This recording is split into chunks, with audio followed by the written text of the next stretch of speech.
All right, you sick fucks. Welcome back to another deep dive. And today we got a request to dig into Alan Tam.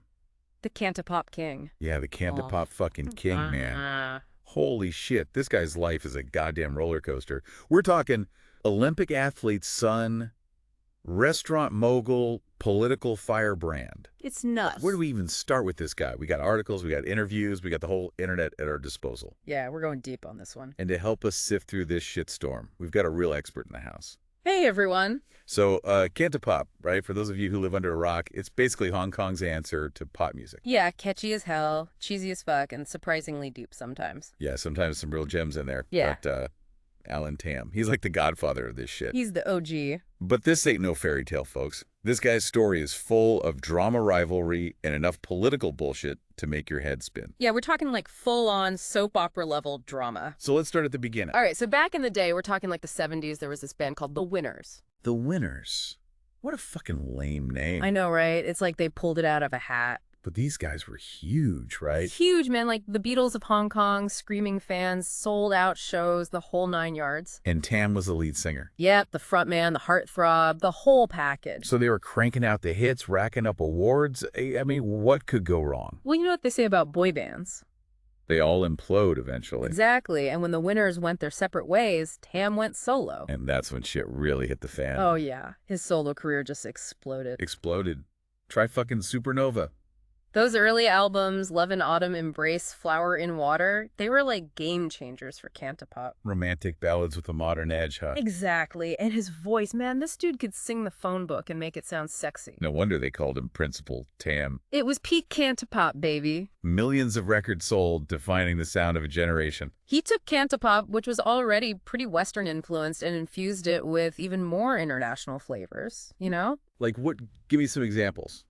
Think synthesizers, funk rhythms, even hints of rock. So he wasn't afraid to experiment a little. Not at all. He was pushing boundaries, creating something truly unique. So he's the king of Cantopop, selling out stadiums, raking in cash.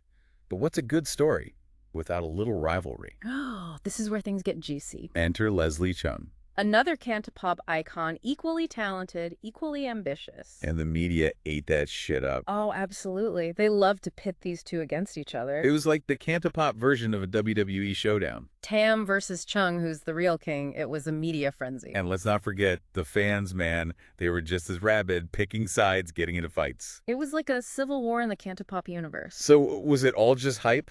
Or was there real beef between these two? It's complicated. Cam on man spill the tea? Well, there was definitely professional competition. You know, these guys were both at the top of their game. Yeah, they both wanted to be number one. Exactly. Yeah. But it wasn't this burning hatred that the media made it out to be.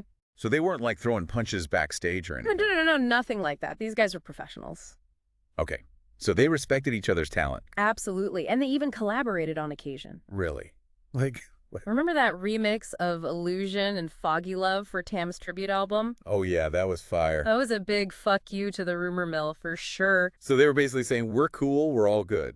But even if it was partly fabricated, that rivalry narrative, it definitely added fuel to the fire. How so? It made both of them work harder, push their boundaries, and ultimately it benefited Cantopop as a whole. So competition breeds innovation. Right, exactly. So we got this musical rivalry brewing, but Tam's not content with just being a Cantopop god. Oh no, this guy's got his fingers in all sorts of pies. He starts acting. And not just some cheesy cameos. He's winning awards starring in movies with Jackie Chan. Like, what kind of movies are we talking about here? He was in some classic Hong Kong flicks, you know, Armor of God, The Millionaire's Express. I've seen those. And he won a Golden Horse Award. Which is like the Chinese Oscars, right? Yeah, exactly. He won that for his role in If I Were For Real.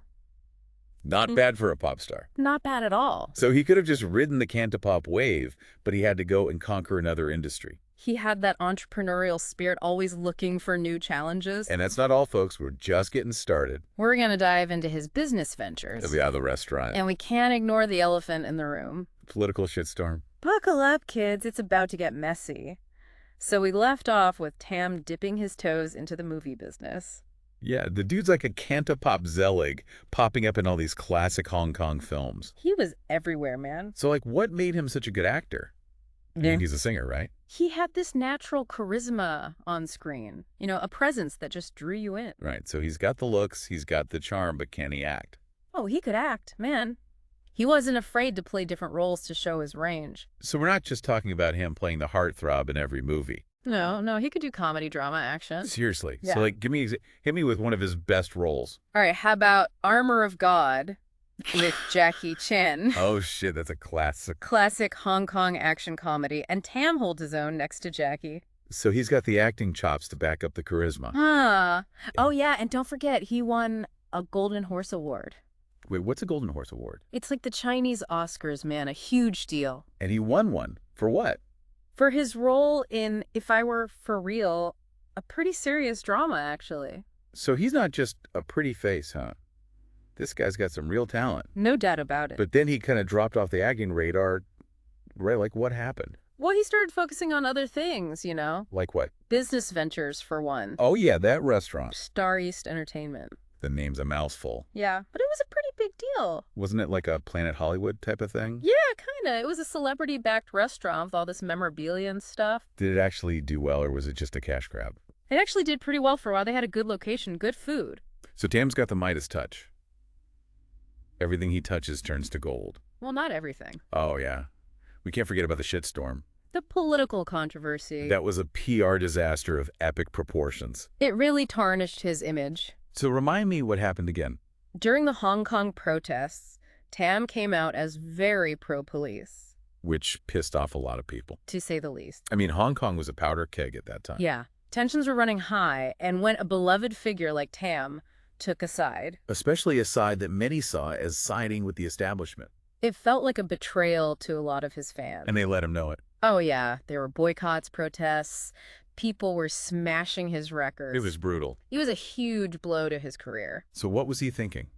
Hard to say for sure. Maybe he genuinely believed in what he was saying. Or maybe he just underestimated the reaction. It's possible he thought his fans would support him no matter what. But that's not how it works, right? Especially not in this day and age with social media and cancel culture and all that. Yeah.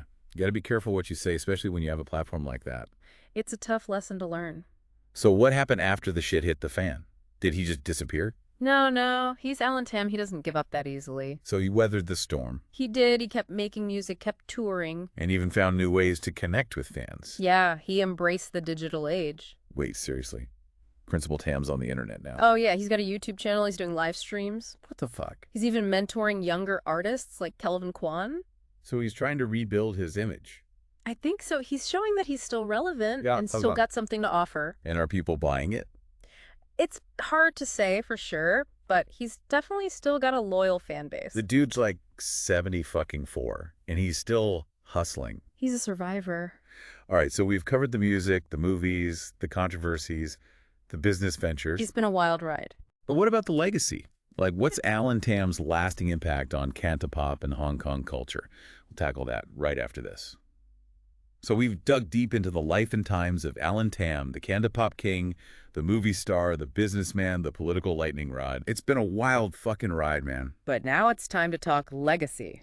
What's this guy's lasting impact on Cantopop and Hong Kong culture? Well, let's cut the crap. Alan Tam is a Cantopop legend. He shaped the sound of a generation, no doubt about it. Yeah, but what makes him so legendary? Was it just the music or something more? It's the whole damn package. The music, the charisma, the ambition, even the fucking controversies. He was larger than life. He was like the Elvis of Hong Kong, but with more hairspray and even crazier dance moves. Exactly. He had that star power that made him impossible to ignore, and he wasn't afraid to push boundaries, experiment. Bring in those Western influences, modernize Cantopop. Yeah, he created something fresh, something new, something to put Hong Kong music on the map. And let's not forget his willingness to try new things, to conquer new territories, movies, business, even politics. He had that drive, that entrepreneurial spirit, and even when he stumbled, even when he faced that massive backlash, he never gave up. The dude was like a goddamn cockroach. You couldn't kill him with a nuclear bomb. He was resilient. He kept making music, kept touring. Kept finding ways to connect with fans, even if it meant becoming a YouTuber in his 70s. Exactly. He adapted, he evolved, he never stood still. So, yeah, he pissed some people off, but he also inspired millions. He showed that Cantopop could be more than just cheesy love songs. That it could be a force to be reckoned with. And that's a powerful legacy. So there you have it, you magnificent bastards.